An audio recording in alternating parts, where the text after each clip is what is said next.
Hi friends, good evening. Welcome back to our channel smart Gautami. ఎలా ఉన్నారు అందరూ? ఏం చేస్తున్నారు? బాగున్నారా? నేనైతే చాలా బాగున్నాను అండ్ మీరు కూడా బాగున్నారని, బాగుండాలని మనస్ఫూర్తిగా కోరుకుంటున్నాను. ఆఫ్టర్నూన్ పెట్టాల్సింది వీడియో ఈ మధ్య ఒక 2-3 వీడియోల నుంచి ఈవినింగ్ పెడుతున్నాను. ఏదో ఒకటి మొత్తానికి వీడియో అయితే పెడుతున్నాను. అండ్ లేట్ చేయకుండా వీడియో టాపిక్లోకి వచ్చేస్తున్నా. మెయింటెనెన్స్ డైట్ అంటే వెయిట్ తగ్గాక హెల్దీగా ఎలా మెయింటైన్ చేసుకోవాలి అని చాలామందికి ఫుడ్స్ డౌట్ ఉంటుంది. సో ఎలా తినొచ్చు ఏంటి అని. దాంట్లో భాగంగా వెయిట్ మెయింటైన్ అవ్వాలి అంటే main one of the important thing ఏం చేయాలి అంటే ప్రోటీన్ రిచ్ ఫుడ్ అనేది ఎక్కువ తీసుకుంటూ ఉండాలి. కార్బోహైడ్రేట్స్ని బ్యాలెన్స్డ్గా తీసుకుంటూ ఫ్యాట్స్ని కంట్రోల్డ్గా తీసుకుంటూ ప్రోటీన్స్ని ఎక్కువ తీసుకుంటూ వెయిట్ని మెయింటైన్ చేసుకోవాలి. దానిలో భాగంగా నేను మీకు ఒక 3 హెల్దీ రెసిపీస్ చూపించబోతున్నాను. అవేంటో లేట్ చేయకుండా చూసేయండి. పెసలు, పొట్టు పెసలు, very rich source of protein. నేను ఒక గ్లాస్ పెసలు నానబెట్టుకున్నా. ఇప్పుడు నేను చూపించే ఈ రెసిపీస్ ప్రతిదీ మీరు బ్రేక్ఫాస్ట్లో అయినా, లంచ్లో అయినా, డిన్నర్లో అయినా ఎప్పుడు కావాలన్నా మీ వీలును బట్టి చేసుకోండి. సో ఇది ఫుల్ డే డైట్ అని చెప్పొచ్చు. 3 రెసిపీస్, 3 బ్రేక్ఫాస్ట్, లంచ్, డిన్నర్ ఎప్పుడైనా తీసుకోవచ్చు. మామూలుగా మనం పెసరట్టుకు వేసుకున్నట్టుగా పెసరపప్పు నానబెట్టి వేసుకున్నాను. బాగా ఒక గుప్పెడు కొత్తిమీర, ఒక పెద్ద టీ స్పూన్ జీలకర్ర, ఒక 2-3-4 పచ్చిమిర్చి, కొంచెం టేస్ట్కి సరిపడా ఉప్పు, అలాగే ఉల్లిపాయలు, అలాగే అల్లం, ఇవన్నీ కలిపి వేసుకొని కొద్దిగా నీళ్లు పోసుకుంటే మీ దగ్గర కనుక ఉంటే మెంతి కూర కానీ, మునగాకు కానీ, పాలకూర కానీ ఏదో ఒక ఆకుకూర యాడ్ చేసుకోవచ్చు. నా దగ్గర లేదు, అందుకని నేను వేయలేదు. దీంట్లో ఒక 1/2 కప్పు ఓట్స్ ఒక 10 నిమిషాల నుంచి పావు గంట నీళ్ళల్లో నానబెట్టి పెట్టుకున్నాను. ఆ నానబెట్టి పెట్టుకున్న ఓట్స్ కూడా వేసుకున్నాను. వేసి చక్కగా మామూలుగా మన పెసరట్టు పిండిలాగా గ్రైండ్ చేసి పెట్టుకోండి. ఇది నార్మల్ మామూలుగానే పెసరట్టు అనేది చాలా హై ప్రోటీన్ ఫుడ్, చాలా చాలా హెల్దీ ఫుడ్. దీన్ని మనం ఇంకా ఎక్స్ట్రా రిచ్గా చేసుకుందాం. ఈ పిండిని తయారు చేసి పక్కన పెట్టుకోండి. తర్వాత ఒక బౌల్లో ఒక గుడ్డు కొట్టి బీట్ చేసుకుందాము. గుడ్డు తినని వాళ్ళు వచ్చేసి నార్మల్గా పెసరట్లాగా తినేయడమే. ఇదైతే గుడ్డు తినే వాళ్ళ కోసం చెప్తున్నా. ఇంకోటి, కొంతమంది పిల్లలు అసలు గుడ్డు ఇష్టపడరు. ఫర్ ఎగ్జాంపుల్ మా అశ్వత్ అస్సలు తినడు. ఎగ్ పొరుటులాగా చేస్తే కొద్దిగా ఏదో లైట్గా తింటాడు, కానీ మామూలుగా బాయిల్డ్ ఎగ్ కానీ ఆమ్లెట్ లాగా కానీ అస్సలు తినడు. అలాంటి వాళ్ళకు కూడా ఒక ఆప్షన్ చెప్తాను. ఇదైతే ఫస్ట్ మామూలుగా రెసిపీ చెప్తున్నాను. ఒక ఎగ్ బీట్ చేసుకున్నాను. దీంట్లో సీజనింగ్ వచ్చేసి ఒరిగానో, చిల్లీ ఫ్లేక్స్ అవి ఇంట్లో ఉన్నాయన్నమాట. ఎప్పుడో తెచ్చినవి వాళ్ళ ప్యాకెట్స్ ఫ్రిడ్జ్లో ఉంటే నేను వాడుతున్నా. అవి అందరి దగ్గర ఉండవు. పల్లెటూళ్ళల్లో ఉండే వాళ్ళకి అసలు అవి తొందరగా దొరకవు కూడా. సూపర్ మార్కెట్ నుంచి తెప్పించుకోవాలి, అందరూ వాడరు కూడా. అలాంటి వాళ్ళు నార్మల్గా ఉప్పు, కారం, కారం వాడితే పెప్పర్ వేయొద్దు, పెప్పర్ వేస్తే కారం వేయొద్దు. ఏదో ఒకటి ఉప్పు, పెప్పర్ ఆర్ ఉప్పు, కారం ఏదో ఒకటి వేసుకోండి. నేనైతే ఒరిగానో కొంచెం, చిల్లీ ఫ్లేక్స్ కొంచెం వేసుకున్నాను. అవి మనకేంటంటే ఎప్పుడైనా పిల్లలు కోసం ఏదన్నా బ్రెడ్స్ కానీ ఇలాంటివి తెప్పించినప్పుడు వాళ్ళు సీజనింగ్స్ ఇస్తూ ఉంటారు కదా. సో అలా తెప్పించినవి నేను ఒక బౌల్లో వేసి ఫ్రిడ్జ్లో పెట్టేస్తాను అనమాట. ఇలా నేను ఈ ఆమ్లెట్లు ఇలాంటివి వేసుకున్నప్పుడు వాడతాను వాటిని. దాంట్లో కొద్దిగా ఉల్లిపాయ ముక్కలు, కొద్దిగా టమాటో ముక్కలు, కొద్దిగా కొత్తిమీర, ఇవి 3 వేసి నార్మల్గా మనం ఆమ్లెట్కి రెడీ చేసుకున్నట్టు ఎగ్ బీట్ చేసేసి పెట్టేసుకున్నాను. ఇది చెప్పాను కదా ఎగ్ తినే వాళ్ళ కోసము. ఎగ్ తినని వాళ్ళు నార్మల్గా పెసరట్టుతో, కాకపోతే ఆ పెసరట్టు మరి ఎక్స్ట్రా ప్రోటీన్ ఎలా వస్తుంది గౌతమి అంటే, ఈ ఎగ్ ప్లేస్లో ఇప్పుడు కొంచెం సాల్ట్ యాడ్ చేశానబ్బా. ఈ ఎగ్కు బదులు మీరు పెసరపప్పు నానబెట్టేటప్పుడే సోయా చంక్స్ కానీ, సోయా కీమా పొడిలాగా ఉంటుంది కదా, గ్రాన్యూల్స్ కానీ నానబెట్టేసుకోండి. లేదా సోయా బీన్స్ ఉన్నా కూడా నానబెట్టుకోండి. ఈ పెసరపప్పుతో పాటు ఆ చంక్స్ కానీ, బీన్స్ కానీ, గ్రాన్యూల్స్ కానీ కలిపి గ్రైండ్ చేసుకోండి. ఎందుకంటే సోయా వచ్చేసి very rich source of protein అనమాట. చాలా మంచి ప్రోటీన్ ఉంటుంది దాంట్లో, ఎక్కువ క్వాంటిటీ. కాబట్టి ఎగ్ తినని వాళ్ళు ఏంటంటే సోయా ఇంక్లూడ్ చేసుకోండి ఎగ్ బదులు, అంతే. ఇప్పుడు పెనం పెట్టుకొని చక్కగా ఒక చిన్న పెసరట్టు, ఎందుకంటే నేను ఆమ్లెట్ వేసేది చిన్న ఆమ్లెట్ వేస్తాను కాబట్టి ఆమ్లెట్ సైజుకి సరిపడా అన్నట్టు పెసరట్టు వేస్తున్నాను. చిన్న పెసరట్టు వేసుకోండి. ముందుగా ఐరన్ ప్యాన్, కాస్ట్ ఐరన్ అబ్బా ఇది. ఎన్నిసార్లు ఎంతమంది అడిగారో ఈ ప్యాన్ రివ్యూ గురించి, ఎంతమంది మెసేజ్లు చేశారో ఇన్స్టాలో కానీ మెయిల్స్లో కానీ. మాకు రావట్లేదు గౌతమి దోశ ఎలా వస్తుంది, అద్భుతంగా వస్తుంది అబ్బా. నేను 2020లో కొన్నాను దీన్ని, 21, 22, 23, 24 4 సంవత్సరాలు అయింది కొని. ఇది 5వ సంవత్సరం. ఇంకో 10 ఏళ్ళు అయినా కూడా ఇది ఏమీ కాదు, బ్రహ్మాండంగా వర్క్ చేస్తుంది. ఇది నేను ఆన్లైన్లో అమెజాన్లో చూసి తెప్పించుకున్నాను. అమెజాన్లో ఆ రోజు ఏ బ్రాండ్ ఏదో ఇండస్ ఆర్ సంథింగ్ ఏదో ఉందబ్బా, 4 ఏళ్ళు అయిపోయింది, నాకు గుర్తు కూడా లేదు.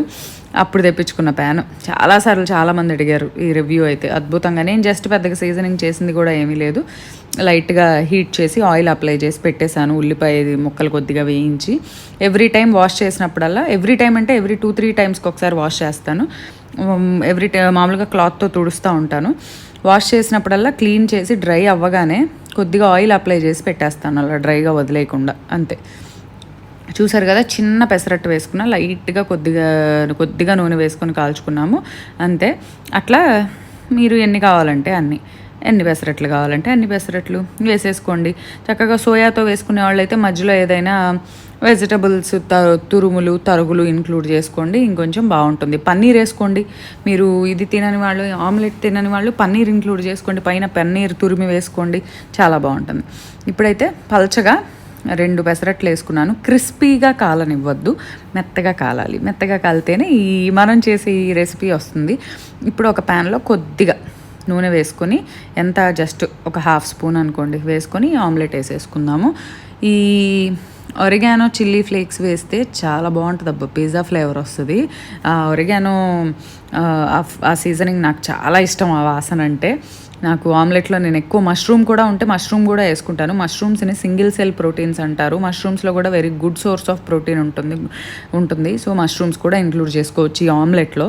సో ఆమ్లెట్ వేసేసిన తర్వాత ఒక పెసరట్టుని తీసుకొచ్చి దాని మీద పడుకోబెట్టాను, చక్కగా బోర్లా పడుకోబెట్టేసాను అనమాట. ఎందుకంటే దానికి అంటుకుంటుంది, కొంచెం వెట్గా ఉంటుంది కదా. తర్వాత ఒక 5 మినిట్స్ అలా వదిలేస్తే చక్కగా మనకి ఆ ఆమ్లెట్ ఒక సైడ్ కుక్ అయిపోయి దానికి అలా అంటుకొని మంచిగా కుక్ అయ్యి వచ్చేస్తుంది. జాగ్రత్తగా తీయండి, ఏం లేదు, చాలా చక్కగా వచ్చేస్తుంది, విరుగుతుంది అన్న భయం కూడా ఏం లేదు. ఇది రెండో వైపుకి తిప్పేసిన తర్వాత రెండో పెసరట్టు ఏదైతే ఉందో ఇది దీని మీద పెట్టాను.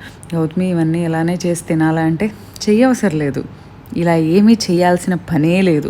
నార్మల్గా ఆమ్లెట్ పక్కన పెసరట్టు సపరేట్గా వేసుకొని కూడా ప్లేట్లో పెట్టుకొని తినొచ్చు. కాకపోతే ఏదో కొంచెం వెరైటీగా చేయాలి కదా. ఇప్పుడు పిల్లలకి ఒట్టిగా పెసరట్టు ఇచ్చినా తినమనరు, ఒక్కొక్క పిల్లలు ఒట్టిగా ఆమ్లెట్ ఇచ్చినా తినరు. అలా కాకుండా ఏదో కొంచెం ఇలా వెరైటీగా చేసి పెట్టామనుకోండి, మనంతో పాటు హెల్దీ ఫుడ్. ఇంకోటి, పిల్లలకి డైట్ ఫుడ్ ఎందుకు గౌతమి, వాళ్ళకి ఎందుకు బరువు తగ్గే ఫుడ్ అనుకుంటారేమో. Diet food is nothing but healthy food. Diet చేసే ఫుడ్ ఎవరైనా తినొచ్చు. ఎవ్వరు బరువు తగ్గాలనుకున్న వాళ్ళైనా పెరగాలనుకునే వాళ్ళైనా ఎవరైనా తినొచ్చు. బరువు పెరగాలనుకున్న వాళ్ళు కొంచెం ఫ్యాట్ ఫుడ్, కొంచెం కార్బోహైడ్రేట్స్ ఎక్కువ ఉన్నాయి తింటే కొంచెం తొందరగా పెరుగుతారు. కానీ డైట్ చేసే ఫుడ్ ఎవరైనా తినొచ్చు, ఎందుకంటే అది బరువు తగ్గించడము అన్న కాన్సెప్ట్తో పాటు మనల్ని హెల్దీగా ఉంచుతుంది. సో పిల్లలకైనా పెట్టచ్చు. సో ఇప్పుడు ఏం చేశారు చూసారా, నేను చక్కగా దాన్ని అలా రోల్ చేసి అలా చిన్న చిన్న చక్రాల్లాగా కట్ చేసేసా, అంతే. హై ప్రోటీన్ రోల్స్ రెడీ అయిపోయినాయి. దీన్ని మీరు పుదీనా, కొత్తిమీర, ఒక పచ్చిమిర్చి, కొద్దిగా పెరుగు, కొద్దిగా సాల్ట్ వేసేసి ఒక మంచి గ్రీన్ చట్నీ చేసేసుకొని, ఆ గ్రీన్ చట్నీలో అలా డిప్ చేసుకొని బ్రేక్ఫాస్ట్లో తింటారో, లంచ్లో తింటారో, డిన్నర్లో తింటారో, మీ ఇష్టం. అండ్ నెక్స్ట్ రెసిపీ వచ్చేసరికి ఎగ్. చెప్పాను కదా, మా అశ్వత్ లాంటి వాడు అసలు ఎగ్ తినడు. ఎగ్ అంటే దగ్గరకు రానివాడు. బాయిల్డ్ ఎగ్, ఆమ్లెట్ అంటే అస్సలు ముట్టుకోడు. అలాంటి వాళ్ళ కోసం చక్కగా మనం చేసుకున్న పెసరపిండిని పక్కన పెట్టుకున్నాను. ఈ ఒక ఎగ్ మిక్చర్ 4 గరిటెల పిండి తీసుకున్నా, అంటే సుమారు ఒక 3 పెసరట్లు అయ్యే పిండి. దాంట్లో ఒక 2 ఎగ్స్ని బాగా బీట్ చేసేసి ఆ బీట్ చేసిన మిక్చర్ ఆ పెసరపిండిలో కలిపేయండి. అసలు ఏమాత్రం ఆ పిండిలో ఎగ్ ఉంది అన్నది మనం చెప్తే తప్పితే పిల్లలకి తెలీదు. సో మనం చెప్తే, ఇప్పుడు నేను అశ్వత్ తినడు, సో నేను ఇలానే చేస్తాను. ఎలాగో నార్మల్గా తినట్లేదు, బట్ ఏదో ఒక రకంగా నేను ఎగ్ పెట్టాలి కాబట్టి ఇట్లా మిక్స్ చేసేసి ఈ పిండితో నార్మల్గా దోశలు వేసేసేయండి పెసరట్టు వేసినట్టు. చెప్తున్నా కదా 1% కూడా మీరు అందులో వేసాము అంటే జనరల్గా ఎగ్కి ఒక రకమైన కొంచెం నీచు వాసన ఉంటుంది. ఆమ్లెట్ వేసిన చేతులు కొంచెం తిన్నాక మనకి లైట్గా స్మెల్ వస్తాయి, వండిన గిన్నె స్మెల్ వస్తుంది. కానీ ఇలా మిక్స్ చేసిన దాంట్లో అసలు రాదబ్బా. నేను దీంట్లోనే కాదు మిల్లెట్ దోశ వేసుకున్నా, ఒక్కోసారి మల్టీగ్రెయిన్ దోశ వేసుకున్నా, హై ప్రోటీన్ మల్టీగ్రెయిన్ దోశ అని ఆల్ వెరైటీస్ ఆఫ్ పప్పులు అన్నీ కలిపి దోశలు వేస్తూ ఉంటాం కదా, అది ఏది వేసినా కూడా నేను దాంట్లో మామూలుగా డైరెక్ట్గా పెట్టేస్తా. ఎగ్ పెట్టాలి అనుకున్నప్పుడు ఒక ఎగ్ని అలా వేసేసి దాంట్లో మిక్స్ చేసేసి అలా పెట్టేస్తా. సో నాకు అసలు అక్కడ ఎగ్ తినడు అన్న ఇంకా ఆ ఫీలింగ్ ఏదైతే ఉందో అది ఉండదన్నమాట. అట్ ద సేమ్ టైం మనం కూడా జనరల్గా అలా తినడానికి కూడా కొంతమంది ఇష్టపడరు అట్లా, ఎందుకంటే ఆ స్మెల్ ఇష్టపడని వాళ్ళు ఉంటారు. అలాంటి వాళ్ళు చక్కగా ఇలా చేసుకోండి. ఎంత క్రిస్పీగా వస్తుందంటే దోశ. నాకంటే బేసిక్గా దోశ అయినా పెసరట్టు అయినా ఏదైనా మెత్తగా ఇష్టం. కొంతమంది బాగా క్రిస్పీగా ఇష్టపడతారు. నేనేమో అసలు క్రిస్పీగా వేసుకోను, చాలా స్మూత్గా ఉన్నప్పుడే తీసుకొని తింటాను. సో ఈ పర్టికులర్ ఎగ్తో మిక్స్ చేసిన దోశ చాలా క్రిస్పీగా వస్తుంది, చాలా బాగుంటుంది కూడా. అంతే. సో ఎగ్ ఎవరైతే అలా తినరో వాళ్ళు ఇలాగ పిండిలోనే ఇంక్లూడ్ చేసేసుకొని దీన్ని మంచి అల్లం పచ్చడిలో పెరుగు కలుపుకొనో, పాలు కలుపుకొనో, నార్మల్ ఉంటుంది కదా నిల్వ అల్లం పచ్చడి, దాంతో తినండి. వేరే పచ్చళ్ళ కన్నా కూడా అల్లం పచ్చడి విత్ మిల్క్, చల్లటి పాలు కలపాలి, అప్పుడు విరగకుండా ఉంటుంది. లేదా అల్లం పచ్చడి విత్ పెరుగు. నాకైతే అల్లం పచ్చడి విత్ మిల్క్ ఇష్టం. దాంట్లో అద్భుతంగా ఉంటుంది రెసిపీ. అండ్ మూడో రెసిపీకి వచ్చేసరికి, ఈ రెసిపీ నేను టోఫు అంటారు, మీకు తెలిసే ఉంటుంది చాలామందికి. ఇది పన్నీర్ లాంటిది, కాకపోతే పన్నీర్ మనం పాలతో చేస్తే టోఫు వచ్చి సోయా మిల్క్తో చేస్తారు. This is nothing but soya పన్నీర్ని టోఫు అంటారు. ఇందులో ఎంత ప్రోటీన్ ఉంటుందో చూడండి. 100 grams ఆఫ్ టోఫూలో 15.5 grams ఆఫ్ ప్రోటీన్ ఉంటుందంట. న్యూట్రియంట్ పైన మనకి ఉంటుంది కదా, ఇది 200 grams ప్యాక్ ఇది. అండ్ ఇంకోటి పర్ సర్వింగ్ ఒక 50 grams వరకు టోఫు మనం తినొచ్చు. ఒక 50 grams to 60 grams of tofu ఒక మీల్లో మనం తీసుకోవచ్చు. అది కాకపోతే కొంతమందికి సోయా పడదు, సోయా అలర్జీ ఉన్నవాళ్ళు, థైరాయిడ్ ఉన్నవాళ్ళు, వాళ్ళు కొంచెం సోయా ప్రోడక్ట్స్ అనేవి తక్కువ వాడుకుంటే మంచిది. సో నేను సూపర్ మార్కెట్కి వెళ్తే నాకు టోఫు కనిపించింది, సో వెంటనే తీసుకున్నాను నేను. టోఫు అవైలబుల్గా లేని వాళ్ళు పన్నీర్తో చేసుకోవచ్చు. నార్మల్ పన్నీర్ అయితే ఏముంది, మన సూపర్ మార్కెట్కి కూడా వెళ్ళవసరలా. చక్కగా చిక్కటి పాలు పొయ్యి మీద పెట్టి కాచి పొంగు వస్తున్నప్పుడు కొద్దిగా వెనిగర్ కానీ లేదా నిమ్మరసం కానీ ఏదో ఒకటి కలిపి వదిలేసాం అనుకోండి, పాలల్లో ఉన్న ప్రోటీన్ ఆ పార్ట్ అంతా విరిగినట్టుగా అవుతుంది. దాన్ని ఏదైనా ఒక మంచి పలచటి క్లాత్లో వేసి పిండేసి బరువు పెట్టేస్తే అందులో ఉన్న నీరంతా వెళ్ళిపోయాక దాన్ని గట్టిగా చేత్తో పిండిలాగా మెత్తగా ముద్దలాగా నొక్కి మనం ఇట్లా ముక్కల్లాగా కట్ చేసేసుకోవడమే. సో ఈ టోఫు అంటే దొరకదనే ఆప్షన్ ఉంది, ఛాన్స్ ఉంది, కానీ పన్నీర్ దొరకదు అనటానికి కూడా లేదు. పాలు ఉంటే చాలు, పన్నీర్ మనమే చేసేసుకోవచ్చు. సో ఈ టోఫు ముక్కలు నేను కట్ చేసుకున్నాను. దీని మీద లైట్గా సాల్ట్ స్ప్రింకిల్ చేసుకున్నాను. అండ్ ఇంకోటి దీని మీద సీజనింగ్ కూడా నేను మళ్ళీ సేమ్ నా దగ్గర ఇంట్లో చిల్లీ ఫ్లేక్స్, ఒరిగానో ప్యాకెట్స్ ఉన్నాయి అన్నా కదా, సో ఆ చిల్లీ ఫ్లేక్స్, ఒరిగానోనే నేను ఈ టోఫు సీజనింగ్కి కూడా వాడుకున్నాను. లేదు అంటే కనుక మీరు ఉప్పు కారం లేదా ఉప్పు పెప్పర్, కొంచెం కావాలంటే లైట్గా జింజర్ గార్లిక్ పేస్ట్. బట్ పర్సనల్గా నాకు జింజర్ గార్లిక్ పేస్ట్ ఫ్లేవర్ ఇష్టం ఉండదు, నేను ప్రతి దాంట్లో వేయనది. చాలా వరకు అది లేకుండానే చేస్తాను. ఈవెన్ నేను చికెన్ మ్యారినేట్ చేసుకున్నా కూడా చికెన్ బ్రెస్ట్ పీస్ని తీసుకొచ్చి పల్చగా కట్ చేసి దాంట్లో కూడా అంతే, అసలు జింజర్ గార్లిక్ పేస్ట్ వేయను. Just salt, chilli flakes, oregano, లైట్గా లెమన్ జ్యూస్ కలిపి పెట్టేసేసి ఒక 1-2 hours ఫ్రిడ్జ్లో పెట్టేసి బాగా పలచగా కట్ చేసిన స్లైసెస్ని ప్యాన్ మీద అలా పెట్టేస్తే 10 minutesలో ఉడికిపోతాయి చక్కగా. దాంట్లో నేను ఏదైనా మష్రూమ్ సలాడ్ కానీ పాలకూర సలాడ్ కానీ అలాంటివి పెట్టుకొని తింటా అనమాట. దీంట్లో అయితే నేను చెప్పాను కదా చిల్లీ ఫ్లేక్స్, ఒరిగానో వేసాను. అది లేని వాళ్ళు ఉప్పు కారం లేదా ఉప్పు పెప్పర్, లైట్గా కొంచెం పసుపు కూడా వేసుకోవచ్చు. వేసుకొని మ్యారినేట్ చేసేసుకోండి. అంతే, చేసుకొని ఒక 20 minutes అలా పక్కన పెట్టేసుకోండి. ఇది మనం జస్ట్ ఏంటంటే డిన్నర్కి బాగుంటుంది అబ్బా, సలాడ్ లాగా తినడానికి వాటికి మంచి ఆప్షన్ అనమాట. సో డిన్నర్ టైంలో తినడానికి ఇది బాగుంటుంది. టోఫు లేని వాళ్ళు పన్నీర్ తీసుకోండి, అంతే. ఇప్పుడు దీన్ని ఫ్రై చేసుకోవాలి. ఎలా ఫ్రై చేసుకోవాలంటే ప్యాన్ పెట్టుకొని ప్యాన్లో కొద్దిగా నూనె వేసుకొని ఆ ముక్కలను అలా ఒకదాని పక్కన ఒకటి పెట్టుకొని వేయించుకోవడమే. సో ఈ ముక్కల్ని ఇలా వేయించుకున్న ముక్కల్ని మనం కావాలంటే ఏదైనా బ్రౌన్ బ్రెడ్ కానీ మల్టీగ్రెయిన్ బ్రెడ్ కానీ లేదా ఫ్లాక్సీడ్ బ్రెడ్ అని దొరుకుతుంది ఈ మధ్య, చాలా బాగుంటుంది అసలు అది కూడా. మల్టీ మిల్లెట్ బ్రెడ్ కానీ ఫ్లాక్సీడ్ బ్రెడ్ కానీ హోల్ వీట్ బ్రెడ్ కానీ అలా. నేనేంటంటే బ్రెడ్ కొనేటప్పుడు నేను ఇంగ్రీడియంట్స్ చూస్తాను అనమాట. రిఫైన్డ్ వీట్ ఫ్లోర్ అని ఉంటే కనుక అది నేను అసలు తీసుకోను. రిఫైన్డ్ వీట్ ఫ్లోర్ అంటే అది నథింగ్ బట్ మైదా ఉన్న బ్రెడ్ అసలు వాడను. కొనేటప్పుడు ఆ ఇంగ్రీడియంట్స్లో వీట్ ఎక్కువ, లేదంటే కనుక ఈ మల్టీగ్రెయిన్ ఫ్లోర్ ఎక్కువ క్వాంటిటీ, మేజర్ క్వాంటిటీ ఇవి ఉన్నవి మాత్రమే ప్రిఫర్ చేస్తాను. ఎక్కువ బ్రెడ్స్ ఎక్కడ కొనుక్కుంటానంటే నేను ప్యూరో న్యాచురల్ వాళ్ళ దగ్గర ఈ అన్ని రకాల బ్రెడ్స్ దొరుకుతాయి. సో నేను అక్కడ ఫ్రూట్స్ తెచ్చుకోవడానికి అలా వెళ్ళినప్పుడు బ్రెడ్ కూడా అలా తెచ్చేసుకుంటాం అనమాట.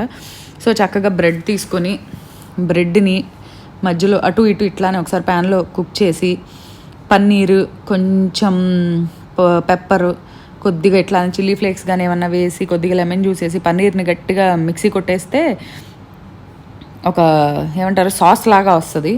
ఆ సాస్ లేదా ఈ సోయానే మిక్సీ కొట్టేస్తే సాస్ లాగా వస్తుంది. ఆ సాస్నే బ్రెడ్కి అప్లై చేసేసుకోవచ్చు. ఏమంటారు దాని మీద ఒక మయోనీస్ వాడకుండా పైన అనమాట సీజనింగ్ లాగా వాడేసి ఈ స్లైసెస్ పెట్టుకొని తినేయచ్చు. నేను ఎలా తిన్నానంటే దాన్ని అలా వేయించేసాను ప్యాన్లో. రైస్, 1 కప్పు రైస్కి 1 కప్పు పెసలు నానబెట్టాను అనమాట. అంటే ఈక్వల్ క్వాంటిటీ. కప్పు రైస్ ఉంటే కప్పు పెసలు, కప్పు రైస్ ఉంటే కప్పు ఉలవలు, కప్పు రైస్ ఉంటే కప్పు శనగలు లేదా రాజ్మా, అట్లా ఏదో ఒకటి. బట్ వీటన్నిటిలోకి రైస్తో పెసల కాంబినేషన్ చాలా బాగుంటుంది. ఈ Thai curries like coconut milk వేసి చేసే వెజిటబుల్ కర్రీస్ ఉంటాయి, హెల్దీ కర్రీస్ అసలు చాలా బాగుంటాయి. Thai green curry, Thai red curry అని చేస్తాం. అందులో నేను థాయ్ గ్రీన్ కర్రీ అన్నది ఎక్కువ చేస్తూ ఉంటాను ఇంట్లో.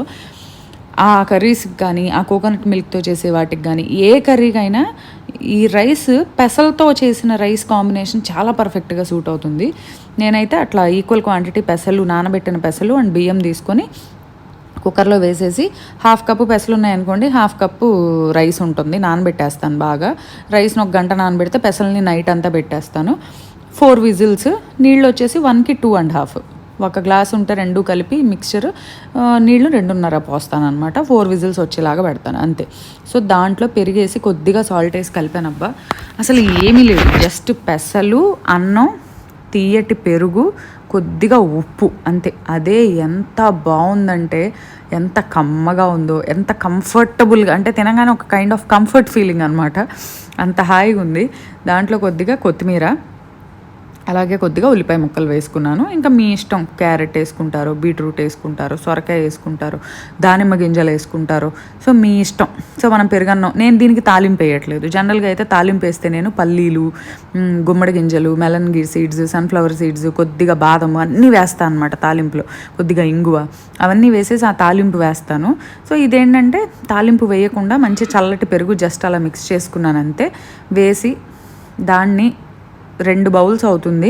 సో ఫస్టే మొత్తం ఒకేసారి తినలేను కాబట్టి అంత తినగలను లేదు అని చెప్పి నేను ఇది డిన్నర్లో తిన్నాను. చక్కగా ఒక కప్లో తీసుకొని, నేను చాలా స్లైసెస్ చేశాను కదా, అంత ప్రోటీన్ తినవసరం లేదు. 3 స్లైసెస్ ఇనఫ్. చక్కగా 1 స్పూన్ రైస్తో ఆ టోఫు ముక్కని నంజుకుంటా. మనం కనుక పచ్చడి నంజుకుంటాం కదా పెరుగన్నం తినేటప్పుడు, మామిడికాయ ముక్కలు నంజుకుంటాం లేదా ఏదో ఒక పచ్చడి నంజుకుంటాం పక్కన, అట్లా ఆ కర్డ్ రైస్తో ఈ ముక్కలు అలా నంజుకుంటా తింటా ఉంటే అమృతం లాగానే ఉందబ్బా నిజంగా. ఇంత మంచి ఫుడ్ తింటున్నప్పుడు అసలు ఇంకా బయటవి తినాలన్న ఇంట్రెస్ట్ కూడా రాదు. అదనమాట. So best high protein wait maintenance meal అయితే ఇదే. ఈ వీడియో అయితే మీకు నచ్చింది అనుకుంటున్నాను.